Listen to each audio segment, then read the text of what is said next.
All right, guys. So 2028 election now, because you know, ebe say, hey.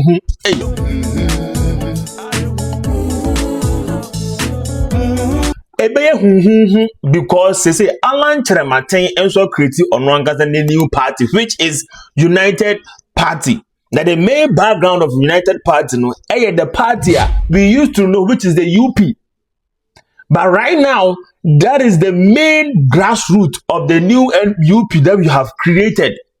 Or say NPP for pushing out. As it stands right now, they already are creating a new party. So the war is going to be a war.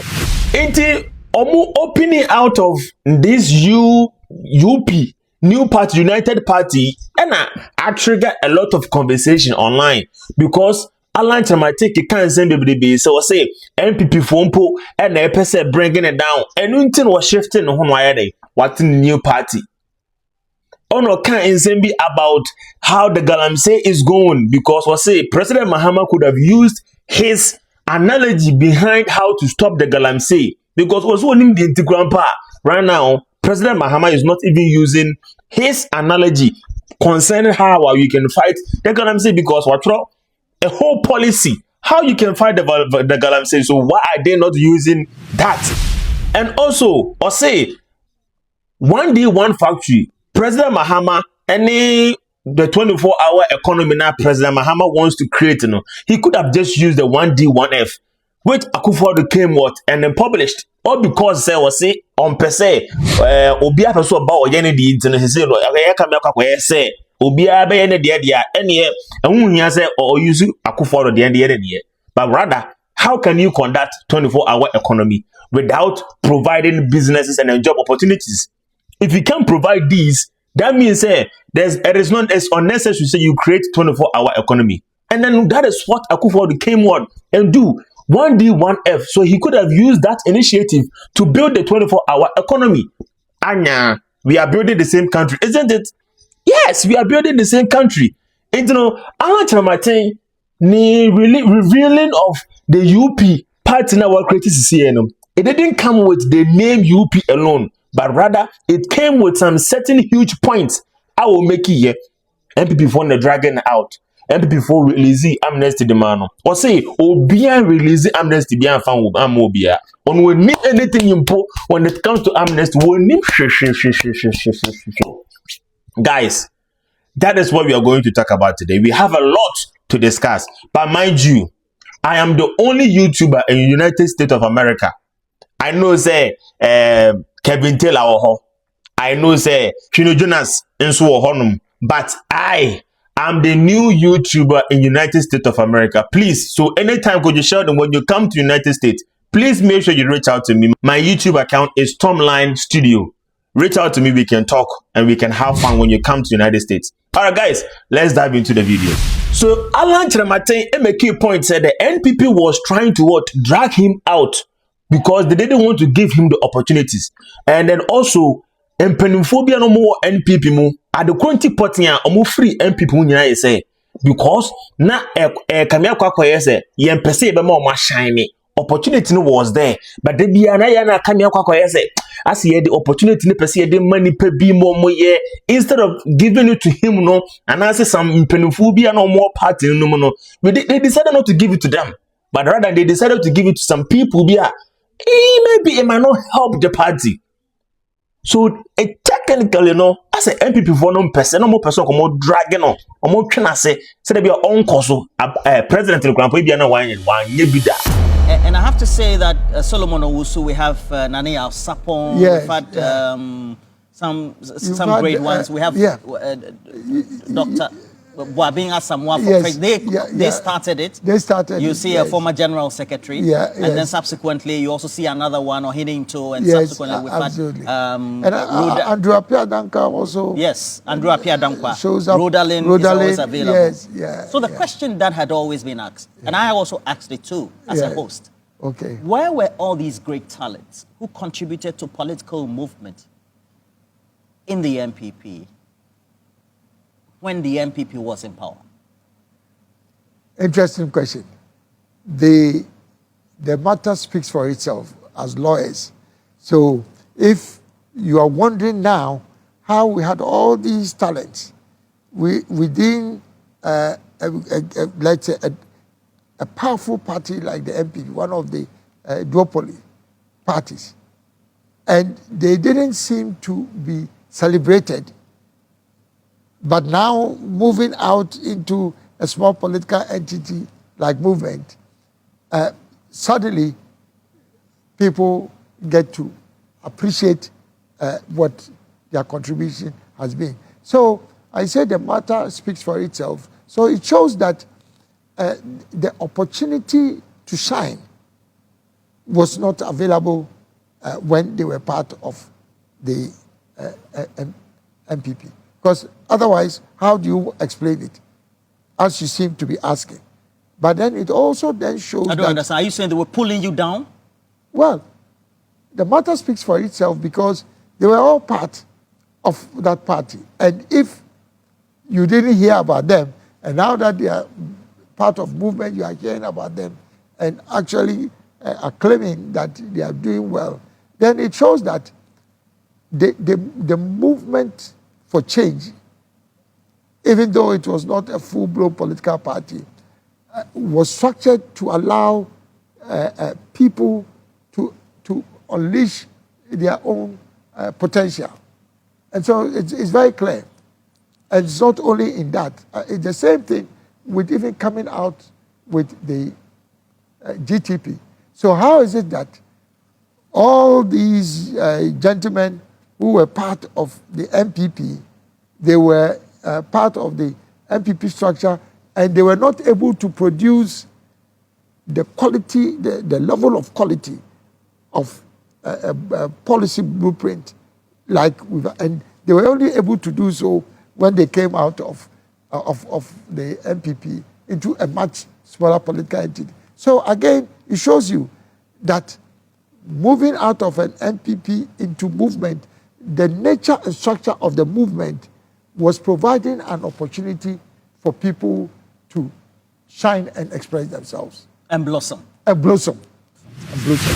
Enti, before some mpenufo bi every NPP party ni mu no, omo granted NPP for granted some amnesty list.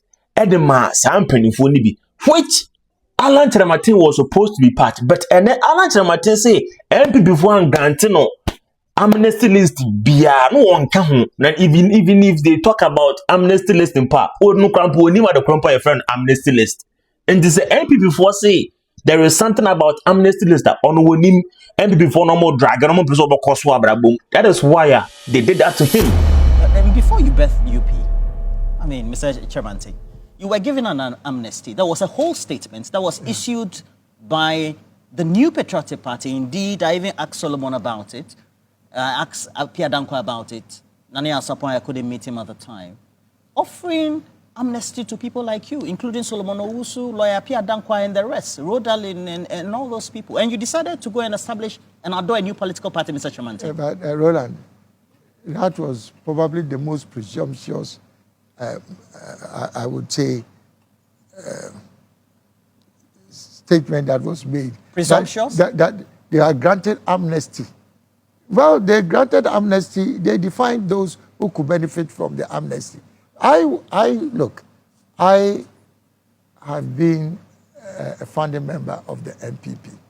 I've been a distinguished senior member of NPP. I left on my own accord. And even at the risk of sounding a bit boastful, I can tell you that I'm one of the most popular politicians within the rank and file, of the NPP. You are sure? Obviously. Look.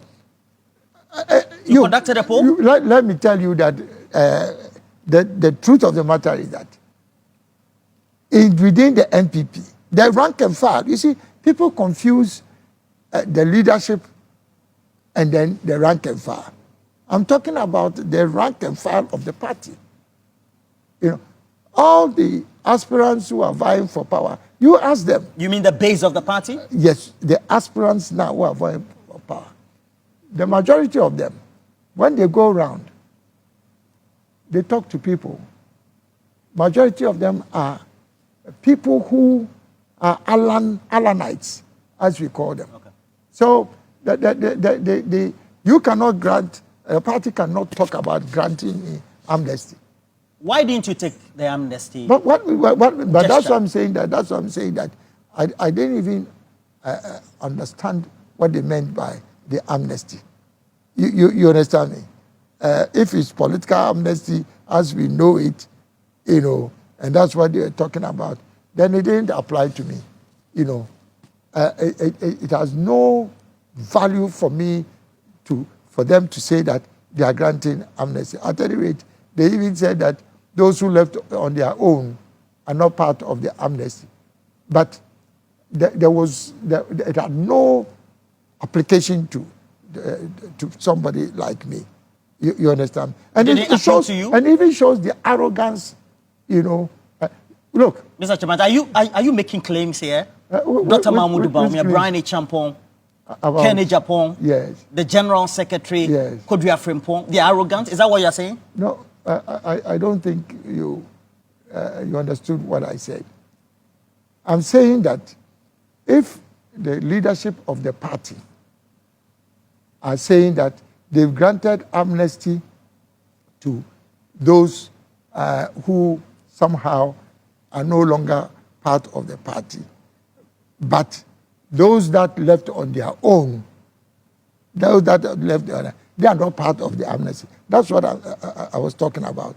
You see, because you go into an election, 2.1 million people of your supporters refuse to vote, even at the risk of going into opposition. So are people thinking, I mean, you have a party, and presumably you have your base. Why is it that you think that 2.1 million people of your supporters, even at the risk of going into opposition, decide that they will not vote for the NPP? So it must suggest to you that they are not probably prepared to go to NDC, but they will not vote for NPP. So they are ready for a new vehicle. Alan Kyeremateng say on wesu nim at the Chrome Puntia. Right now, Galamsey has been the biggest war ever in Ghana. Is the Obian team fighting NPP for Bao, NDC for Bao. It looks like Obian team fighting Galamsey, but the real solution to Galamsey in ASN also on no policy no. Ebe fight Galamsey hands down. Ebe fight Galamsey hands down, but also what name at the Chrome Puntia at this point. Ghana for for NPP for Betanaso, NDC for Betanaso, Obian person be using the policy because that is the best policy. Able to not stop Galamsey hands down, but yet he doesn't know the reason why these leaders doesn't use his policy. But so no be president there, possibly on the bet me and fight Galamsey. What's your position so far on how the government of John Dramani Mahama has supervised the anti-Galamsey fight? To be very objective, I would say that they are making an effort. They are trying. It is clear that there's the political will to get things done. But unfortunately, they have not been able to articulate a comprehensive and I would say Strategy. Results-oriented strategy and policy framework. The things that they are doing are not entirely consistent. And for me, I feel that they should look at my 10-point plan and agenda to stop Galamsey. And I've talked about this. I've put this out in the media as part of the GTP. By the GTP, And if you look at the GTP, it speaks very much to what we need to do about stopping Galamsey. And of course, I know it's not all about this topic, but I hope that we can do a follow-up interview just specifically on Galamsey. So I think the government has the will to try and get something done. But it's not going far enough. And I think it's such a serious matter that the government must really now come to terms with how they can decisively deal with it. So the position that they've put in place some measures and they need to give that some time to work. I don't think that is a way. In your 10-point plan, you said there should be a ban, etc. Do you think? Yes. Do you think that should be done in tandem with putting in place a state of emergency? Well, because my worry has been, what is the state of emergency? You know, what is the state of emergency? But our proposal is that the nature and character of galamsey makes it very difficult to distinguish between legal small-scale mining and illegal small-scale mining. That's the problem. So when you impose a total ban and enforce that ban within a period of 1 year, this matter is so serious that I can't even believe that this proposal is not being taken up. The 10-point plan? Yes, the 10-point plan. So you suspend any certificate of urgency, yes. Remove all small-scale and community mining license. Yes, because you see, when you put a ban, and I say a ban for 1 year, at least for a period of 1 year, it means that the issue of having small-scale mining does not arise. I don't know whether that is the same thing as state of emergency, but as for state of emergency, it can mean so many things. But imposing a ban is imposing a ban. So basically, it is not allowed for a period of 1 year. And within that period of 1 year, it means that all the licenses that have been given, of course, those don't have license, that they don't even have a basis to be doing what they are doing. But then even those with licenses, during that period of the ban, we ensure that we audit those licenses and then make sure that before the end of the ban, that those who have been able to use their licenses properly are the ones who would emerge. And within that 1 year period, we restore all the water bodies. So it's not that you are just imposing a ban for the sake of imposing a ban. You restore all the water bodies within a period of 1 year. There's technology can easily be done. Now, can you imagine? Now the argument is about de-chemicalization. Ghanaians, we are becoming a NATO country. No action, talk only. Why are we fighting about terminology? During the period of the ban, we have to make sure that we restore all the water bodies. And during the period of the ban, we also have to reclaim all the lands. Do you know how much those who do galamsey, the young people, do you know how much they earn? 200 cedis a day. The people who are benefiting from galamsey, how many are they? You get me? So the other component of the 10-point plan is that during that period of the ban, we make sure that all the young people who are currently engaged on mining sites, we now create corporate entities. That's different from cooperative mining. Cooperative by nature is still doing small scale. But in this case, you create corporate entities, companies, for those young people. And then those corporate entities now are given medium-sized licenses to organize medium-sized, So that's basically what it is.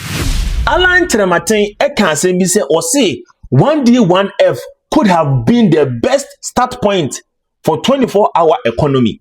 Because so was President Mahama say, or person be created 24-hour economy. Who be created 24-hour economy no? A dear business is not able to create that 24-hour economy. So if you are ready to create that 24-hour economy, that 1D1F now could afford to buy your baye, that could have been the best start point. And could make me start free. But it looks like say every president bia person o ye ne de mu bia hunu say ne signature ni e na de abɔ ho but me house no o ya de na de ma Ghana into no so kire mu say Mahama should have used Akufo-Addo start point 1D 1F no as the start point na ko they create a generating a 24-hour economy. But right now we have 24-hour economy in the book. But it is in the book. But we don't have the physical means of like publishing the idea. Idea need so the best, but a book munkwa.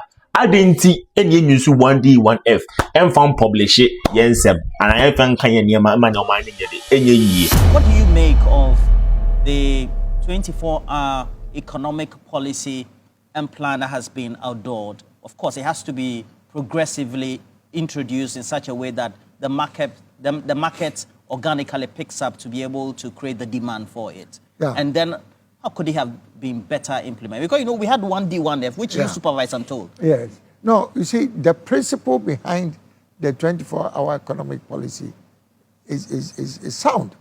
Because all you are saying is that you want an economy, whether it's in the service sector or in the manufacturing sector, or that generally speaking are operating throughout the day.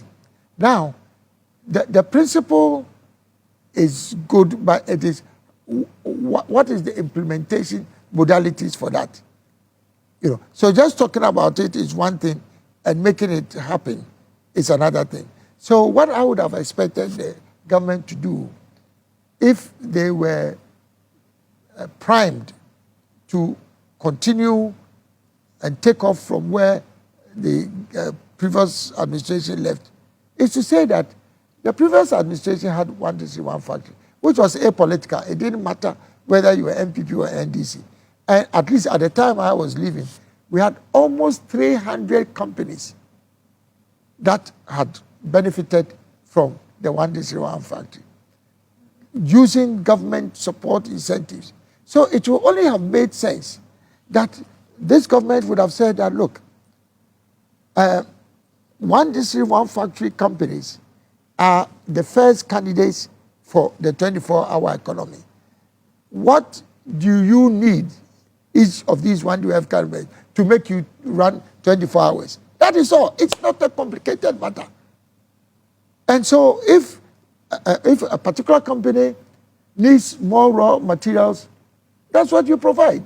If they need additional equipment, because government has already invested in, remember, the 1D, 1F companies were not state enterprise. And this is another, I think, misconception. These are private companies. People who have borrowed money and government has supported them. So now a new government comes, you want to help companies to run 24 hours. You have companies there. So that should have been, rather than cancelling the 1D, 1F program. But it's not too late. I think they've just metamorphosed it into another entity being supervised differently.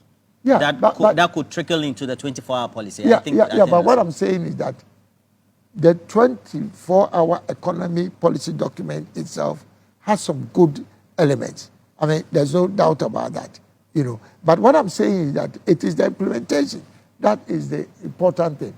And if you had started with the 1D, 1F as the basis for it, you would have gotten more traction. So guys, let me know what you guys think about the video. Mr. Alan Kyeremateng, Nensema wo okay, emu de wo he ene ye no kore. Ebi nke de akonya na hye nsa kora ampa. Me say ke bi akwo bank ohun ne obaye o. Because Mahama betena so, ono so ye ne famu de, but o wi ade be hunu se wo yade na se wo anya de. Akufo-Addo betena so sa pepepe. And as always, please make sure that you share your comments in the comment section. Let me know what you guys think. And let me know what to bring out to you guys again. My name is Humble. Here is Stormline Studio. I'm out.